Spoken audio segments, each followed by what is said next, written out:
নমস্কার বন্ধুরা, মোহন বেঙ্গলি টেলসে আজ আপনারা শুনবেন ডক্টর নিহারঞ্জন গুপ্তের লেখা একটি ভৌতিক গল্প, কায়াহীনের প্রতিশোধ।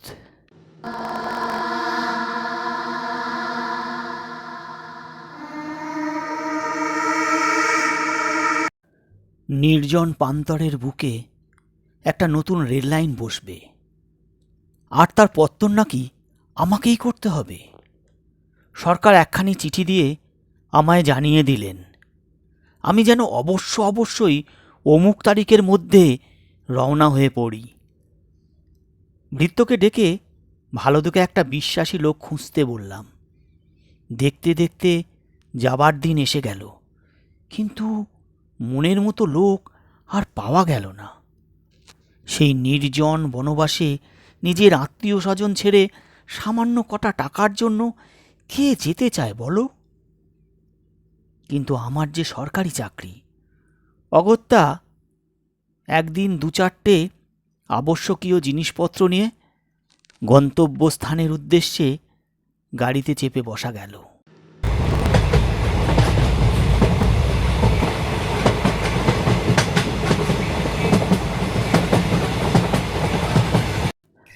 পরের দিন রাত প্রায় 1টার সময় রেলগাড়িখানা আমায় নিতান্ত নির্দয়ের মতো একাকী সেই গভীর রাত্রে ছোট এক নির্জন রেল স্টেশনে নামিয়ে দিয়ে সে তার গন্তব্য পথে চলে গেল।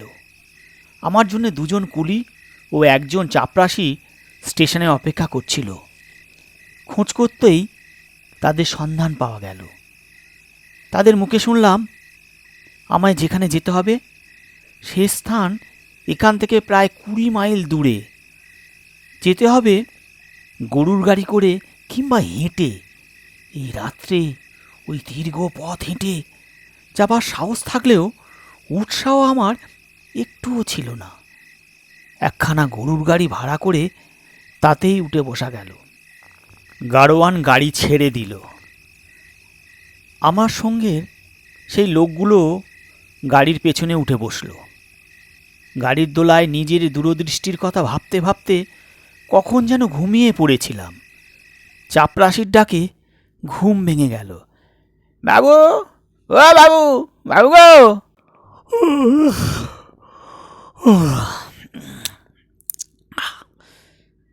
চেয়ে দেখি রাতের আঁধার কেটে গিয়ে ভোরের আলো প্রকৃতির বুকে লুটিয়ে পড়েছে। চাপরাশি বললে, বাবু, বাবু গো, নেমে আসুন, আমরা পৌঁছে গেছি। চারিদিকে ধুধু করছে খোলা মাঠ। মাঠের কোল ঘেঁষে ওই দূরে শৈলশ্রেণী প্রকাণ্ড প্রকাণ্ড কালো উই ঢিপির মতো একটার গায়ে একটা লেগে আছে। প্রান্তরের এক পাশ দিয়ে একটা পাহাড়ি নদী তত্তর করে দুষ্টু মেয়ের মতো ছুটে উপলখণ্ডের উপর লাফিয়ে লাফিয়ে এগিয়ে চলেছে। এইখানেই বসবে আমাদের নতুন লাইন। প্রকৃতির এই উদার উন্মুক্ত চিত্রখানি আমার মনকে ভুলিয়ে দিলে। এইখানে সব ছোট ছোট টিনের শেড তুলে কুলিরা আপাতত তাদের বাসস্থান গড়ে তুলেছে। তারই একটায় আমারও থাকবার স্থান ঠিক হয়েছে। ঘুরে ঘুরে সব ভালো করে দেখতে দেখতে অনেকটা বেলা গড়িয়ে গেল। তারপর নদীতে স্নান সেরে স্টোভে কোনো রকমে 4টে ফুটিয়ে ক্যাম্পখাটের উপরে গা এলিয়ে দিলাম। তখন শীতকাল, বেলা খুব ছোট। ঘুম থেকে উঠে দেখি পাহাড়ের কোল ঘেঁষে একসময় সূর্যি মামা ঘুমের দেশেই বুঝি পালিয়ে গেছেন। চাপরাশি রামলালকে ডেকে জিজ্ঞাসা করলাম এখানে রাঁধুনি মিলবে কি না। সে বললে, কেন পাওয়া যাবে না, শহর থেকে তো অল্প দূর, বোধহয় কোষ 4 হবে। কালই গিয়ে একজনকে জোগাড় করে আনবে। আমি তাকে বললাম, লোকটা যেন বেশ ভালো হয়, মাইনের জন্য আটকাবে না। পরের দিন ভোরবেলায় রামলাল একজন রাঁধুনির সন্ধানে বেরিয়ে গেল। আমি কুলিদের নিয়ে কাজে নেমে পড়লাম। কুলিদের মধ্যে সবাই প্রায় সাঁওতাল ও কোল জাতির। সমস্ত দিন পরিশ্রম করার পর বিকালের দিকে নদীতে স্নান সেরে উঠে মাঠের দিকে বড় জানালাটা খুলে দিয়ে ঘরের মধ্যে একটা ইজি চেয়ারে শুয়ে চুপ করে সামনের দিকে দৃষ্টি মেলে পড়েছিলাম। ওই দূরে মাঠের কোল ঘেঁষে সূর্যি পাটে বসেছেন। মাঝে মাঝে আকাশের বুক বেয়ে এক এক ঝাঁক বনটিয়া কিচির মিচির ডাকতে ডাকতে উড়ে চলেছে। এরই মধ্যে বেশ শীত করছে। দেখতে দেখতে সাঁঝের আঁধার চারিদিকে ঘনিয়ে এলো তার কালো ঘোমটা টেনে। এক কুলি এসে টেবিল ল্যাম্পটা জেলে দিয়ে গেল। তাকে শুধালাম, রামলাল আয়া? সে বললে, अभी नहीं आया হুজুর। সে নিজের কাজে চলে গেল। ধীরে ধীরে উঠে জানালাটা এঁটে দিয়ে একটা ইংরেজি গল্পের বই নিয়ে আলোটা একটু উস্কে দিয়ে পড়তে বসলাম। গল্পটা বেশ জমে এসেছে। এমন সময় শুনলাম কে যেন ডাকছে, বাবু বাবু। কে রে? আমি আমি রামলাল হুজুর। উঠে বসে জিজ্ঞাসা করলাম, আদমি মিলা? সে বললে, জি। বললাম, কই দেখি। প্রথম দৃষ্টিতেই একটা অজানিত ভয়ে আমার সর্বশরীর রোমাঞ্চিত হয়ে উঠল। উফ, জ্যান্ত মানুষের এমনি ভীষণ দর্শন, এমন ভয়ঙ্কর, এমনি কুৎসিত। লোকটার মাথার একটা দিক আর ডান গালের খানিকটা পুড়ে গেছিল বোধ হয়। রুগ্ন কঙ্কালসার দেহ, যেন এইমাত্র সে কোনো অন্ধকারের অন্ধকূপ থেকে শতবর্ষের ক্ষুধার জ্বালা বুকের মাঝে পুষে মূর্তিমান দুর্ভিক্ষের মতোই এখানে এসে দাঁড়িয়েছে। এত রুগ্ন, এত ক্লিষ্ট যে বোধহয় একটা জোরে হাওয়ার ভর সে সইবে না। সবার চাইতে ভীষণ তার চোখ দুটো চাউনি, মরার মতো প্রাণহীন, ফ্যাকাশে, স্থির, অকম্পিত।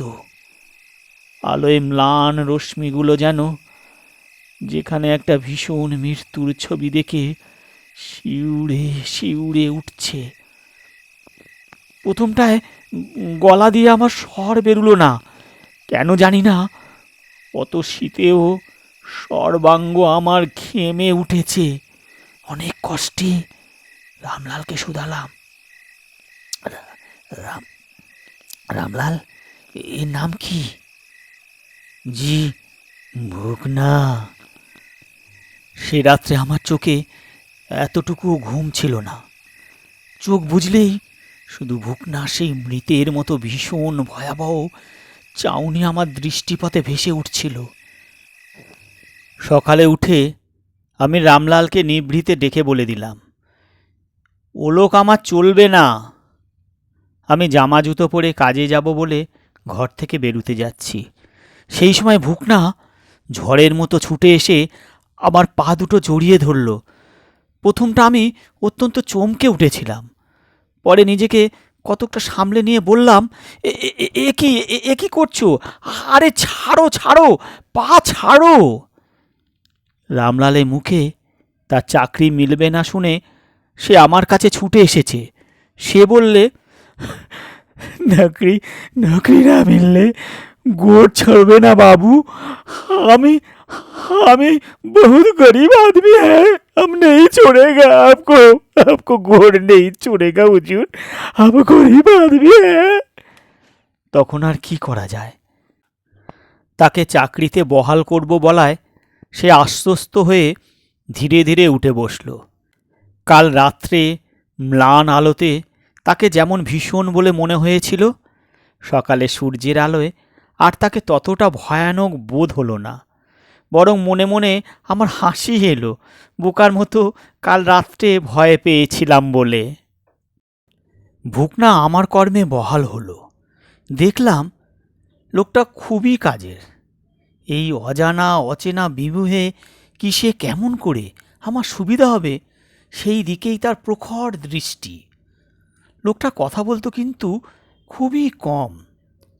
আমার কাজকর্ম সেরে যেটুকু সময় সে হাতে পেত, দেখতাম সে কখনো আমার ঘরের বারান্দায়, কখনো বা বাইরে যেখানে রেল লাইনগুলো এনে স্তূপাকৃত করা হয়েছে তার উপরে বসে এক মনে কী সব চিন্তা করত, একেবারে বিভোর হয়ে আছে।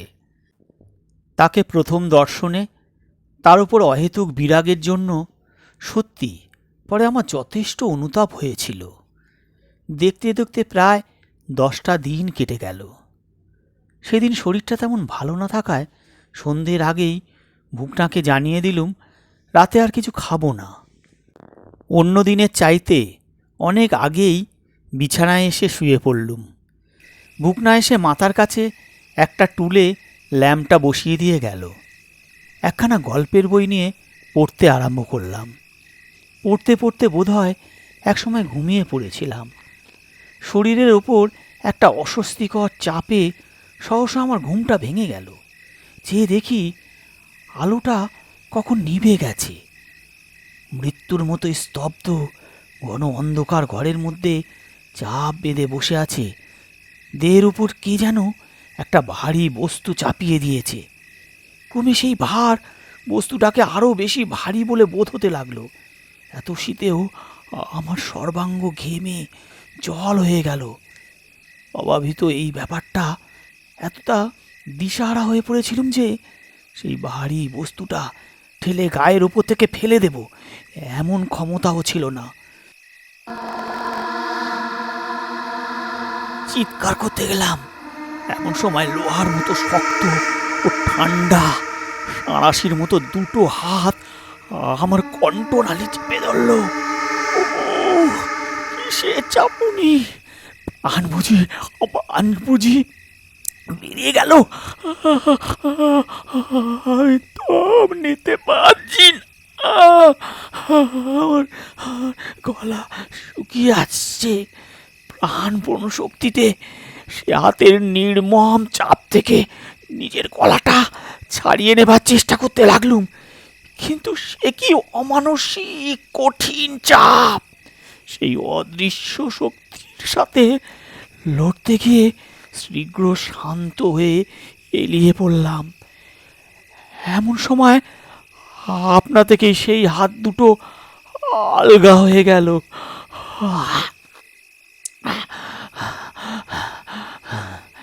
আপ্রাণ শক্তিতে একটা ঝাঁকুনি দিতেই মনে হলো যেন আমার দেহ থেকে একটা ভারী বস্তু অন্ধকারে মেজের ওপরে গিয়ে ছিটকে পড়ল।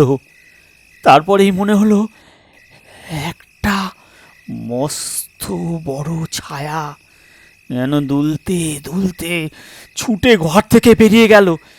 চিৎকার করে উঠে দাঁড়ালাম, রামলাল, রামলাল, ভুকনা, ভুকনা, রামলাল!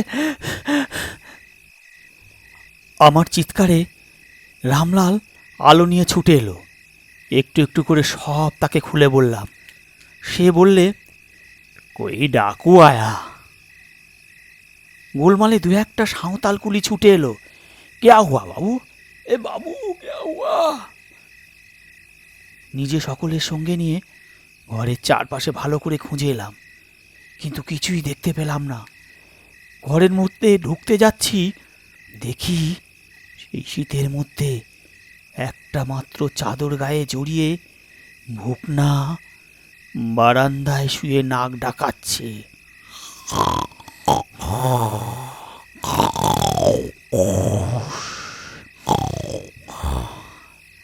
এত গোলমালেও লোকটা দিব্যি ঘুমোচ্ছে। আশ্চর্যের বিষয়, ঘরের কোনো জিনিসপত্রই খোয়া যায়নি। যেখানকার যেটি সেটি সেখানে তেমনি আছে।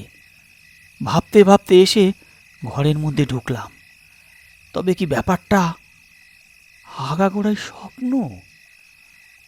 কিন্তু তক্ষুনি আবার গলায় হাত দিতেই সেখানটায় বেদনায় টনটন করে উঠল। সে রাত্রের বাকিটুকু জেগেই কাটিয়ে দিলুম। ভোরবেলা ভুকনা যখন চায়ের পেয়ালাটা নিয়ে এসে ঘরে ঢুকলো, তাকে দেখে আমি হঠাৎ অত্যন্ত চমকে উঠলাম। কি করুণ বিষণ্ণ মুখখানা! একেই তো তার মুখ অত্যন্ত কুৎসিত ও ভয়ঙ্কর ছিল, তার উপরে আবার আজকে যেন আরও ভয়াবহ করে তুলেছিল। আমি শুধালাম, তোর কি হয়েছে ভুকনা? কোনো অসুখ বিসুখ হয়নি তো? সে নীরবে শুধু মাথাটা একবার হেলিয়ে ঘর থেকে বেরিয়ে গেল। আমিও নানা কথা চিন্তা করতে করতে কাজে বেরিয়ে গেলাম। সেদিন ভালো করে দরজা হেঁটে চারিদিক দেখে শুনে বিছানায় শুয়ে পড়া গেল। আগের দিন নানা কারণে নিদ্রা হয়নি বলে ঘুমটা শীঘ্রই এসে গেল। সেদিন রাত্রে আর বিশেষ কিছু ঘটল না। মনে মনে ভাবলাম, গত রাত্রে নিশ্চয়ই কোনো বেটা চোর টোর আমার ঘরে এসে ঢুকেছিল। কিন্তু তক্ষুনি আবার ভাবলাম, তাই যদি হবে, তবে যে বেটা কোনো জিনিসপত্র না সরিয়ে আবার গলা টিপে মারবার চেষ্টা করলো কেন? এতে তার লাভ কি? মনের মাঝে একটা সন্দেহ অদৃশ্য কাঁটার মতো সর্বক্ষণ খচখচ করতে লাগলো। দিন দুই বাদে রামলাল এসে জানালো, গত রাত্রে কে নাকি তার ঘরে ঢুকে তাকে গলা টিপে মারবার চেষ্টা করেছিল। সে বলল, বাবু বাবুরে, এখানে নিশ্চয় ভূত টুত আছে, নইলে। তার পরের দিন দেখি কুলিদের মধ্যে ভীষণ একটা চাঞ্চল্য দেখা দিয়েছে। কাল নাকি রাত্রে তাদের সর্দারের ঘরে ঢুকে একটা মস্ত বড় ভূত তার গলা টিপে মারবার চেষ্টা করেছিল। সাঁওতালরা এমনিতেই অত্যন্ত ভীতু, তার উপরে আবার এই ঘটনায় তারা খুব চঞ্চল হয়ে উঠল। মনে মনে আমিও বেশ চিন্তিত ব্যাকুল হয়ে উঠতে লাগলাম। তাই তো, সত্যি কি তবে ভূতের উপদ্রব এখানে আরম্ভ হয়েছে? পরের দিন রাত্রে হঠাৎ আবার একটা ভীষণ চেঁচামেচি শুনে ছুটে বাইরে এসে দাঁড়ালাম। দেখি মশাল জেলে কুলিরা সব ছোটাছুটি করে বেড়াচ্ছে। একটা হইচই কান্নাকাটি বেঁধে গেছে। ব্যাপার কি শোনা গেল, সেদিনকার সেই ভূতটা আজ আবার তাদের একজনকে গলা টিপে ধরেছিল। লোকটা ভয়ের চোটে অজ্ঞান হয়ে গেছে, এখনো জ্ঞান ফেরেনি। সকলে মিলে তাকে ধরাধরি করে বাইরে এনে শুইয়েছে। তার বয়স বোধহয় 25-26 হবে।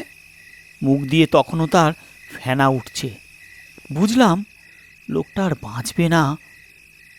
হলো তাই। পরের দিন সকালে উঠে শুনলাম লোকটা মারা গেছে।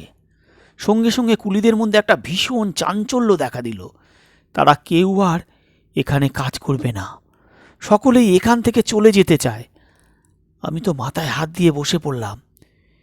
এখন কি করি? ওপরওয়ালাকে বা কি জবাব দেব, কি জানাবো? তারা তো এসব কথা শুনলে হেসেই উড়িয়ে দেবে। নিজে গিয়ে কুলিদের মধ্যে অনেক বলে কয়ে সেদিনকার মতো তাদের ঠান্ডা করলাম। কিন্তু স্পষ্টই বোঝা গেল এমনিভাবে আর একদিনও চলবে না। সেদিন রাত্রে হঠাৎ একটা করুণ কান্নার শব্দে আমার ঘুম ভেঙে গেল।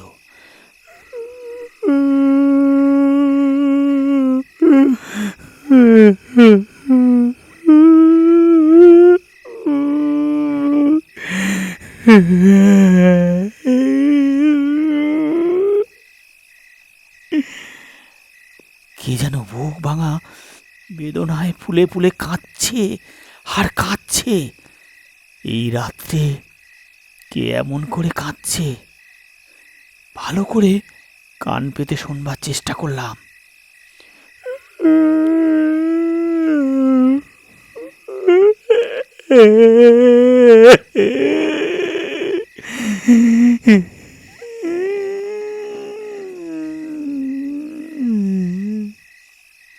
ধীরে ধীরে কান্নাটা যেন থেমে গেল। পরের দিন ঘুম থেকে উঠে খবর নিলাম, সে রাত্রে আর কোনো কিছু হয়নি। একটা স্বস্তির নিঃশ্বাস ছেড়ে কাজে লেগে গেলাম। সেদিনও রাত্রে কিন্তু সেই কান্নার শব্দে আমার ঘুম ভেঙে গেল।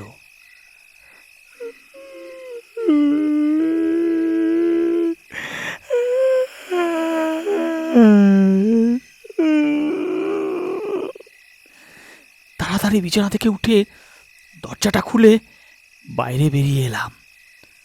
অস্পষ্ট চাঁদের আলোর প্রান্তরের উপর গায়ে এলিয়ে দিয়ে ঘুমিয়ে আছে থমথমে রাত্রির বুক বেয়ে যেন সেই কান্নার ধ্বনি মৃত্যুর ভয়াবহ শীতলতা এনে দিচ্ছে।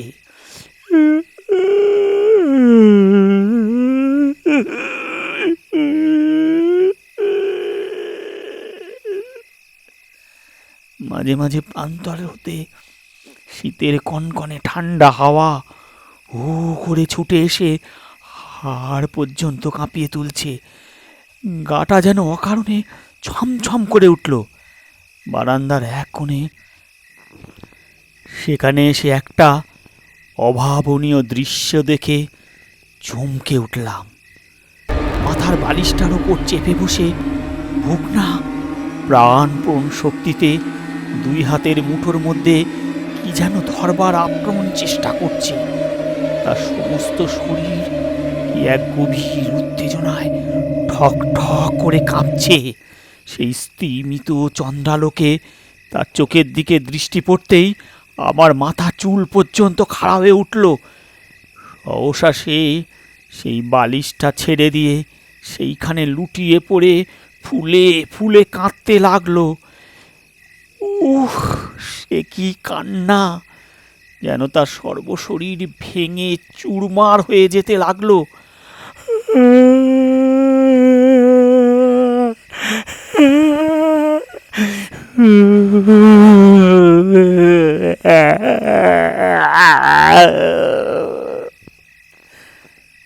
ধীরে ধীরে তার কাছে গিয়ে তার পিঠের উপর হাত রেখে ডাকলাম, ভুগনা। প্রথমটায় সে কোনো জবাব দিল না। 3-4 বার ডাকবার পর সে আস্তে আস্তে উঠে বসল। ভুগনা, এই ভুগনা। আমি বললাম, কাঁদছিলিস কেন? কি হয়েছে? সে কোনো জবাব দিল না।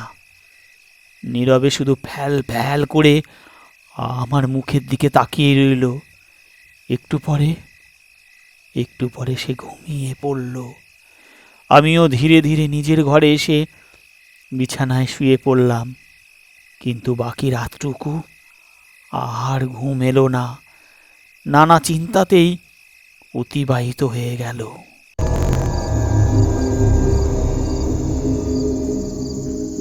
পরের দিন আবার কুলিদের মধ্যে আর একটা লোক ভয় পেয়ে মারা গেল। এবার আর কোনো উপায়ে তাদের ঠেকিয়ে রাখা গেল না। তারা একেবারে মরিয়া হয়ে উঠল। আমি আর উপায়ন্ত না দেখে সবিশেষ জানিয়ে ওপরওয়ালার কাছে তাড় করে দিলাম। কুলিদের অনেক বলে কয়ে থামিয়ে 2 দিনের সময় নিলাম। সর্দার মানুষ ভালো, সে চেষ্টা করে তার লোকদের থামিয়ে রাখলে। পরের দিন দুপুরের দিকে কোম্পানি থেকে একজন সাহেব সুপারভাইজার এসে উপস্থিত হলো। সে আমার মুখে সব কথা শুনে নিতান্ত তাচ্ছিল্য ভরে বললে, তোমরা বাঙালি আদমি, এমনই ভীতু আর অপদার্থ। আমি মনে মনে ভাবলাম, সে হাতের চাপ তো খাওনি, তাহলে বাঁচাধন টের পেতে। দেখতাম এত লম্বা লম্বা বুলি কোথা থেকে আসে। যাই হোক, আপাতত তার কথা মেনে নিয়ে চুপ করে গেলাম। গভীর রাত্রে সহসা একটা ভীষণ গোলমাল শুনে ছুটে বাইরে বেরিয়ে এলাম। শোনা গেল সেই ভূতটা নাকি রাত্রে কিছুক্ষণ আগে সাহেবের ঘরে ঢুকেছিল। রামলাল সেই ঘরে শুয়েছিল।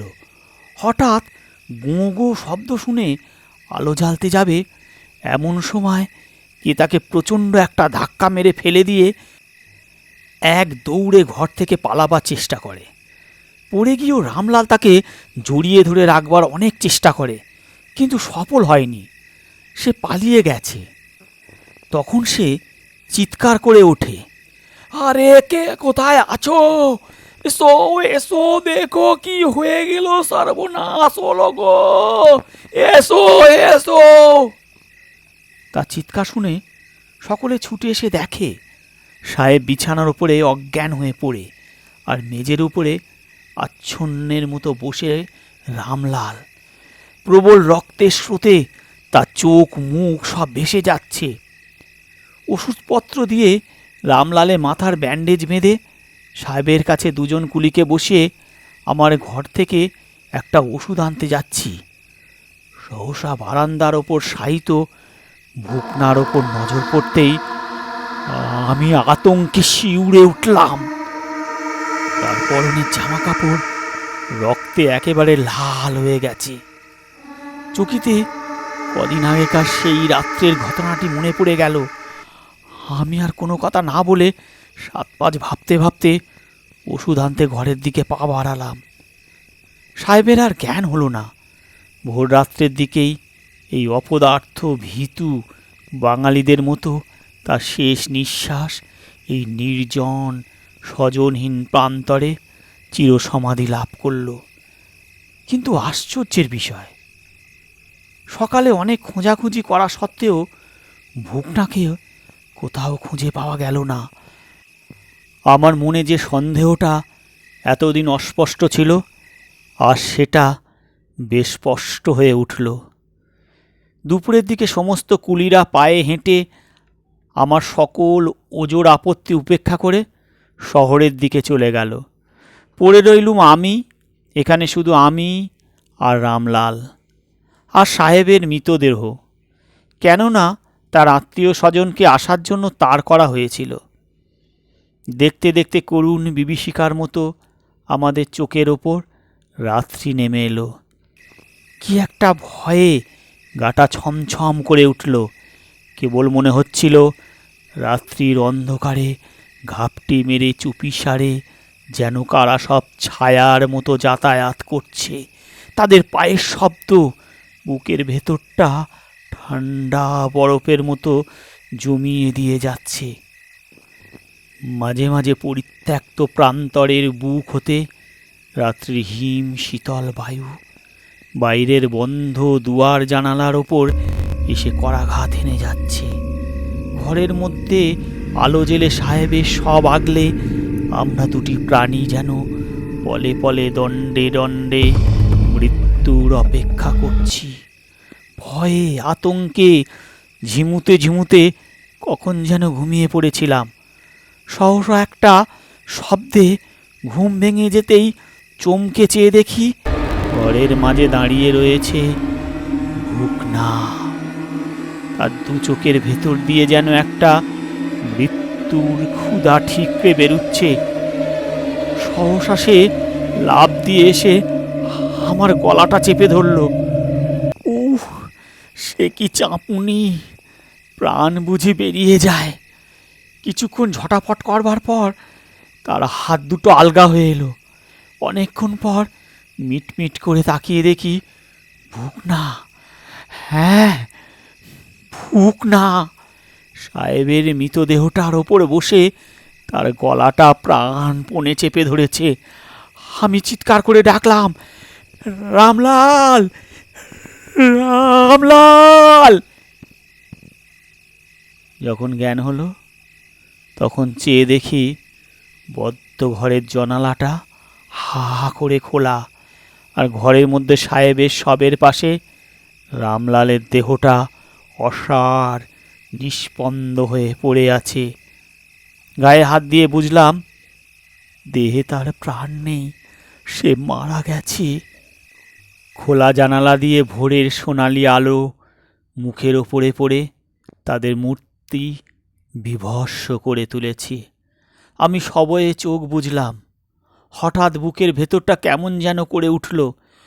এক দৌড়ে বাইরে ছুটে বেরিয়ে গেলাম। শূন্য শূন্য সব যেন খাঁ খাঁ করছে।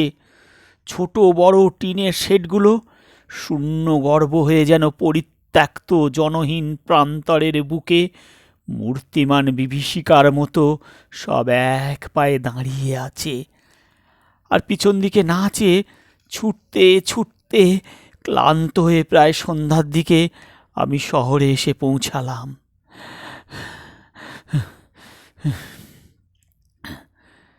সেখানে রাত্রের মতো এক ভদ্রলোকের বাড়িতে আশ্রয় নেওয়া গেল। গভীর নিশীথে ঘুম ভেঙে যেতেই চমকে চেয়ে দেখি মেঝের উপরে দুটো লোক ছটাপট করছে। একেবারে ওর বুকের উপর চেপে ধরছে, গলা টিপে ধরছে, আবার ফিরে অন্যজন আগের জনের বুকে চেপে গলা টিপে ধরছে। ঘরের আলোয় তাদের মুখ দেখে চমকে উঠে দাঁড়ালাম। এ কি? এ যে রামলাল আর ভুকনা। পরের দিন ভোরবেলা ঘুম থেকে উঠে দেখি দুটো মৃতদেহ ঘরের মেঝেয় পড়ে আছে, একটা রামলালের, অন্যটা ভুকনার। বারবার চোখ মুছলাম, কিন্তু ভুল নয়, সত্যি তারা রামলাল আর ভুকনা, এবং দুজনেই মৃত। অথচ নিজের চোখে কাল রামলালের মৃতদেহটি যেখানে পড়ে থাকতে দেখে এসেছিলাম, এমন সময় যার বাড়িতে ছিলাম সেই ভদ্রলোকটি আমার ঘুম ভেঙেছে কিনা দেখতে এলেন। আমি কোনো কথা না বলে নীরবে আঙুল তুলে রামলাল ও ভুকনার মৃতদেহ তাকে দেখিয়ে দিলাম। তিনি সভয়ে একটা আর্তনাদ করে এক লাফে 3 হাত পিছিয়ে এলেন। তিনি বললেন, হ্যাঁ, এ কি? আমি বললাম, আপনিও যা দেখছেন আমিও তাই দেখছি, এবং আপনিও যা জানেন আমিও হয়তো ঠিক তাই জানি। তবে বলে আমার এখানকার আসার পূর্বেকার কয়েক রাত্রের অলৌকিক ঘটনা বিবৃতি করলাম। এমন সময় ভুকনার মুখের দিকে তাকিয়ে অত্যন্ত বিস্ময় হয়ে তিনি বললেন, এ কি? এ যে যোগেনবাবু ইঞ্জিনিয়ারের চাকর ভুকনা, কিন্তু ও এখানে এলো কি করে? ও যে কিছুদিন আগে খুন হয় এবং যে লোকটা ওকে গলা টিপে দম বন্ধ করে মারে, তার যে কোর্টে এখনো বিচার চলছে। গলা টিপে দম বন্ধ হয়ে মারা যায়? বলেন কি? হ্যাঁ, তাই। যে লোকটা ওকে মারে সে লোকটা একজন বিদেশি। হঠাৎ একদিন সে সন্ধ্যাবেলায় যোগেনবাবুর বাড়িতে ওর সঙ্গে দেখা করতে আসে। সেই রাত্রে সেই লোকটার সঙ্গে ওর কি কথা নিয়ে নাকি ভীষণ তর্কাতর্কি হয়। সেদিন আবার রাত্রে 2:30 ট্রেনে যোগেনবাবু কোথায় যাবার কথা ছিল। তিনি যখন ওর ঘরের সামনে দিয়ে যান, তখন একটা ঝটাপটি শব্দে গোঁ গোঁ শব্দ শুনে ছুটে গিয়ে ঘরের মধ্যে ঢোকেন, এবং তখন দেখতে পান সেই লোকটা ওর বুকের উপর চেপে বসে 2 হাত দিয়ে প্রাণপণে ওর গলা টিপে ধরে মারবার চেষ্টা করছে। যোগেনবাবু চেঁচামেচি করে লোকজন ডেকে এনে যখন সেই লোকটার হাত থেকে ওকে মুক্তি দেয়, তখন ওর প্রাণ বেরিয়ে গেছে। সেই লোকটাকে পুলিশে ধরিয়ে দেওয়া হলো, আর লোকজন দিয়ে দাও করার জন্য এই ভুগনা সব শ্মশান ঘাটে পাঠিয়ে দেওয়া হলো। ভদ্রলোকের কথা শুনে আমি একেবারে বিস্ময়ে হতবাক হয়ে গেলাম। তিনি বলেন কি? আমি বললাম, আপনি ঠিক বলছেন, এই সেই লোকটা। ভদ্রলোক আমার কথার উত্তরে বললেন, ঠিকই বলছি, ওই তো, তার মুখের একটা দিক পোড়া। যদি না বিশ্বাস হয়, আমার ছেলেকে ডেকে আনছি, সেও দেখেছিল। সেই রাত্রেই আমি বাড়ি ফিরে এলাম। বলা বাহুল্য, সেই ব্যাপার নিয়ে সেখানে খুব একটা হইচই পড়ে গেল। কিন্তু আজও আমি এই ব্যাপারটার প্রথম থেকে শেষ পর্যন্ত কিছুই বুঝে উঠতে পারিনি। মনে মনে শুধু ভেবেছি, তাই তো, আমাদের বুদ্ধি ও বিবেচনার বাইরে অনেক জিনিস তো ঘটে ও নিত্য ঘটেছে বা ঘটেই চলেছে, যার হদিশ হয়তো মেলে না। তাই বলে যা বুঝলাম না তা অসম্ভব বা প্রলাপ বলে গায়ের জোরে উড়িয়ে দেব, এমন যুক্তিই বা কোথায়? শেষ হলো মোহন বেঙ্গলি টেলসের আজকের নিবেদন ডক্টর নিহার রঞ্জন গুপ্তের লেখা একটি ভৌতিক কাহিনী, কায়াহীনের প্রতিশোধ। ধন্যবাদ।